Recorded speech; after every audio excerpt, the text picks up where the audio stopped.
Before this video starts, please note that everything said in this video could change in the future, as this is a live service game and patches made after this video's release date could alter or revert changes in features. This also includes viable Pokemon and area spawn sets. Thank you all so much for watching, and I hope you all enjoy the video. Hi everyone! One of, if not the best area to grind in during the endgame is Ancient Dungeon. With the highest boosted money, experience, and special drops, it's no wonder it's considered one of the best. However, because it's such a rewarding place to grind in, the Pokemon that spawn are extremely hard to take down. They have the highest stat boost in the game, which can make Pokemon that might not seem like a challenge be one of the hardest Pokemon to take down.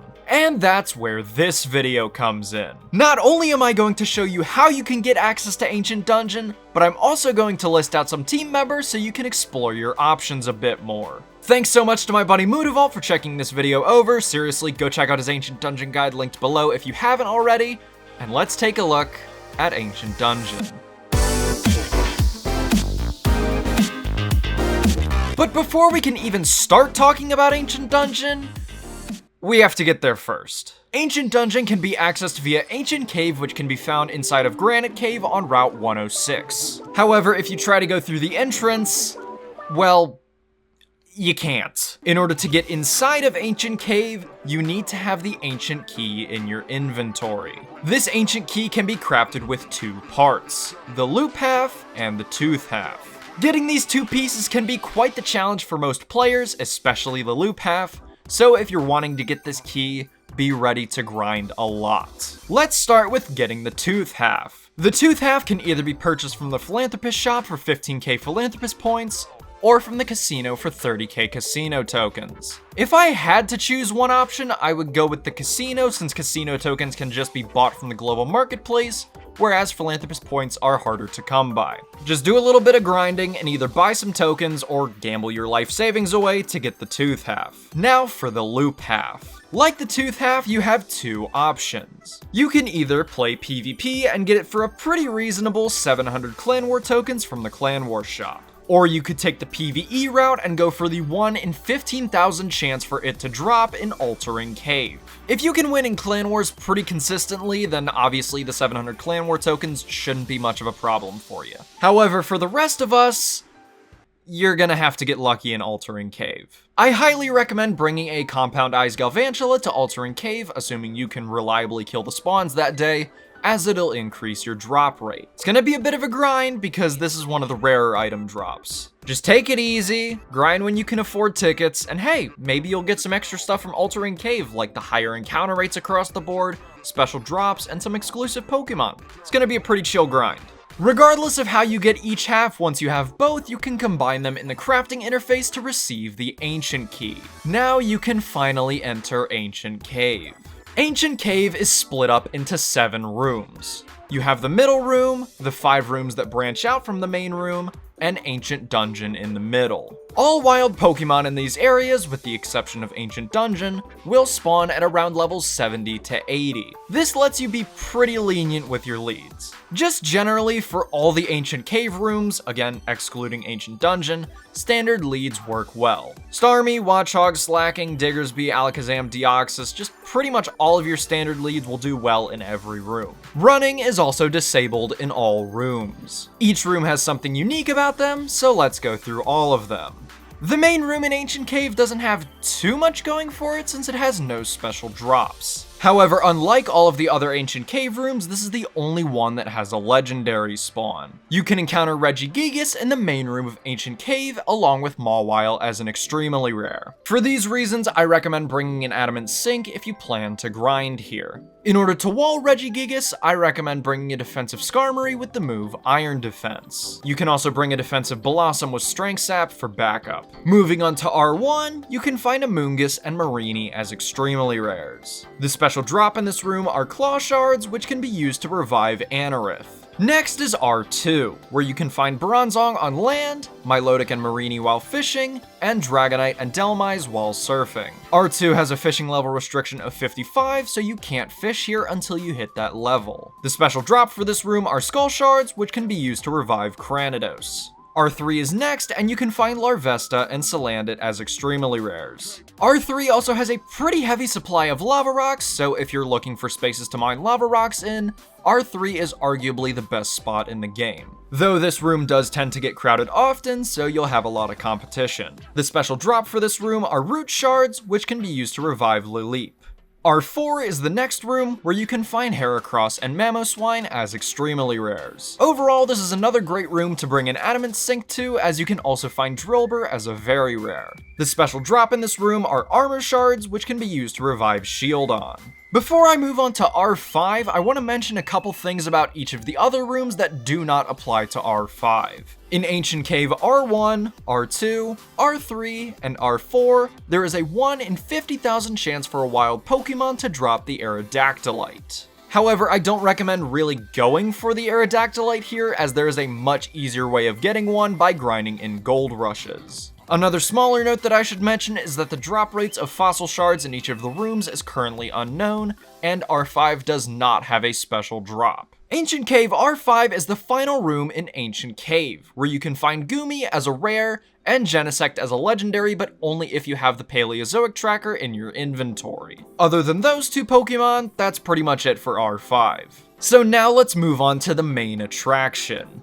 Ancient Dungeon. Like I said at the beginning of this video, Ancient Dungeon has the highest experience output, the highest money drops, and an incredibly high drop rate, however is also one of the hardest areas to grind in. All of the wild Pokemon have their stats boosted by 1.65 times, aside from speed, and have a 1 in 8 chance of holding a Rocky Helmet. Before we get into what Pokemon you actually need to grind an Ancient Dungeon, let's quickly look at everything that you can get in here. For drops, you have the Muscle Band, Wise Glasses, Soothe Bell, and Legendary Bait as exclusive drops. The Muscle Band and Wise Glasses boost their respective attacking stats and are used in crafting recipes. The Soothe Bell doubles friendship and is used in a crafting recipe.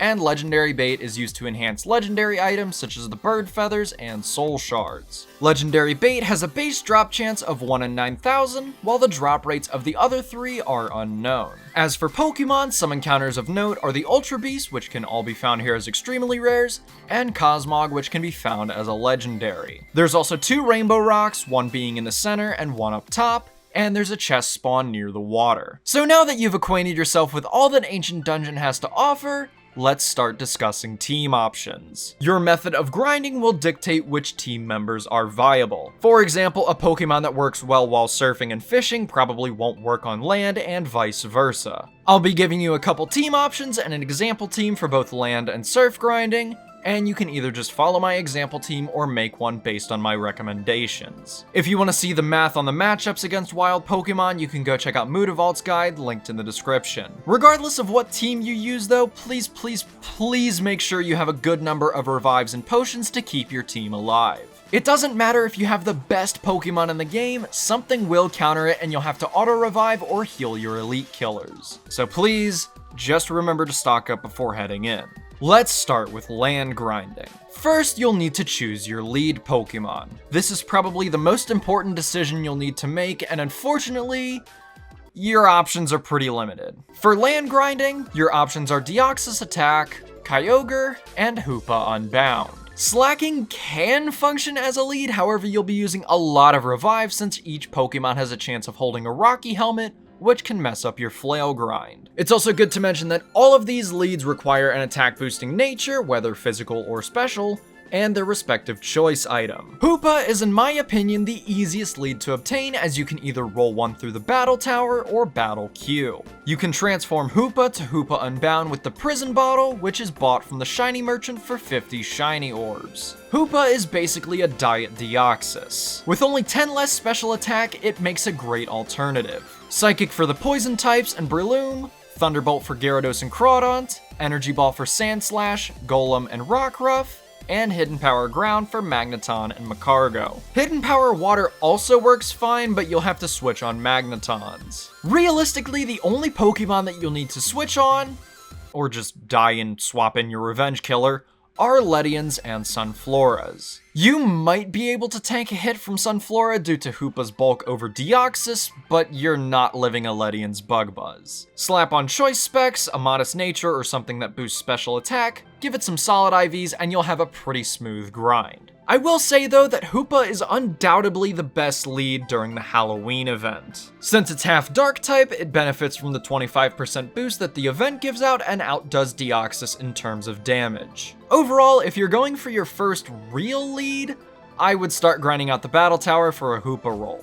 Next is Kyogre, which is a little more uncommon and I personally don't have much experience with it, but from what I hear, it's a really solid lead. Unfortunately, it's a lot harder for you to get your hands on one, given that you need to be level 100 fishing and level 100 mining, and you need to have the item for it, and you need to go hunt one, and it needs to have a beneficial nature. Thunder for Gyarados and Crawdont, Ice Beam for Weepinbell, and Water Spout for basically everything else. You'll only really need to switch or revive on Glooms, Sunfloras, and Breloons. However, during the summer event is when it really becomes a powerhouse as it benefits from the 25% boost to water types. Definitely a viable lead, though I can't really speak to its effectiveness since I don't have any experience with it. Try it out, maybe you'll like it. And finally, we've got the big one. Deoxys. Deoxys was and always has been the premier lead for Ancient Dungeon teams, even outdoing Hoopa if it has a special attack boosting nature. You'll basically want to run the same set as Hoopa, so Psychic, Thunderbolt, Energy Ball, and Hidden Power Ground. However, due to Deoxys being not exactly the most defensive Pokemon, you'll need to either revive or switch on Ledians and Sunfloras. Deoxys is by far, at least in my opinion, the hardest out of the three to obtain, as you'll need to grind PvP and consistently win matches in tournaments. Who knows, maybe they'll give Deoxys a PvE option and it'll be easier to obtain. But for now, Deoxys is a strictly PvP locked Pokemon. So those are your options. Technically 4 leads that you can choose from, but these leads need backup for when they go down. That's where Revenge Killers come in. Revenge Killers need to be fast and hit hard. If you plan to just go down and revive your lead, you won't have to worry about bulk when switching in. Plus, the Pokemon you'll be facing will be already weakened. All of the previously mentioned leads make fine Revenge Killers, however, if you're looking for something a little cheaper, you've thankfully got a few more options. Alakazam makes a solid basic Revenge Killer as it's fast and hits quite hard. Starmie isn't too bad either. On the more expensive side, you've got your standard fast and hard-hitting legendaries. Latios, Xerneas, Yveltal, pretty much any of those work. You've got a lot more flexibility when working with Revenge Killers because they'll only really need to do about 20 to 30% of the other Pokemon's HP. Now we've got to talk about your elite killers for when you hit that 1 in 200 chance. For land, I pretty much always carry a Ferrothorn as it pretty much deals with everything no problem aside from a Cargo and the occasional Horn Drill from Nidorino. Yveltal is also solid backup for any of the grass or bug types. Magnezone's a really good option if you're looking to deal with Gyarados or Golbat, and Gliscor is good against Magcargo. But honestly, I would really just carry a Ferrothorn and run from any elite Magcargos you find, though I'd still recommend picking up at least 2 elite killers and running with those. After that, your last 2 team slots can kinda just be whatever's gonna be useful. Shedinja is always a great pick as it walls a lot of the Ultra Beasts. But since you don't really need a wall for Cosmog since it literally does nothing, Shedinja can be replaced for something else. A Syncmon is also helpful if you have a Sync Stone, of course. Jolly, timid, modest, whatever nature you want your Cosmog to be works pretty well as each Sync has Ultra Beasts that benefit from it. Since experience in Ancient Dungeon is so high, be sure to leave a spot for a Daycare Mon if you're planning to level something up. But other than those 3, you can kinda just use whatever you want. A couple more elite killers, a few extra walls for Ultra Beasts, just kinda whatever. Here's an example team for land grinding. Hoopa, Alakazam, Ferrothorn, Magnezone, Shedinja, Syncmon. You could swap Magnezone for Yveltal or Gliscor, or swap Shedinja for something else, it's really up to you. So that's it for land grinding. Now we'll be moving on to fishing and surf grinding. Fishing and surfing doesn't have any legendary spawns, however their pool of Pokemon is smaller, which makes it much easier to grind in the water than it does on land. If you're going to Ancient Dungeon purely for the drops and money, I would go for the water encounters. The 2 leads of Deoxys and Hoopa still remain amazing options, however you'll need to switch out Psychic for Psyshock for Tentacruels. The moveset still remains the same, minus Hidden Power, since that's not needed. One other lead I'd like to mention is Xurkitree. If you all remember, Jolteon used to be the budget option for a water lead. But Xurkitree has more coverage and a higher special attack stat, so it's just objectively better. Energy Ball for Gastrodon, and Thunderbolt for everything else. Now we move on to Revenge Killers. Again, any of the previously mentioned leads can work well as Revenge Killers. On the cheaper side of things, Jolteon is a pretty solid revenge killer. All you really need is Thunderbolt, and as long as you can OHKO Gastrodons with your lead, Jolteon will do the job. Speed boosting nature, choice specs, high IVs, and you're set. Alakazam is, again, another cheap option as long as your lead does some solid damage. Latios is another awesome revenge killer as it's fast and has high special attack. Psyshock for Tentacruels, and Thunderbolt for Gyarados and Kingler. Electivire is a less common one, however is bulkier than your other options. Thunder Punch or Wild Charge with a Choice Band and an attack boosting nature will let you deal a lot of damage. Overall, I'd say that Latios is the best, Alakazam is the cheapest, and Jolteon is a consistent middle. To round out your team, we'll now move on to the Elite Killers. Magnezone is a great Elite Killer, and with high enough IVs you can essentially 3-shot a Gyarados with Thunderbolt. It works exceptionally well on Kingler, however I personally like to use another Pokemon for Kingler since Magnezone often takes high damage from it.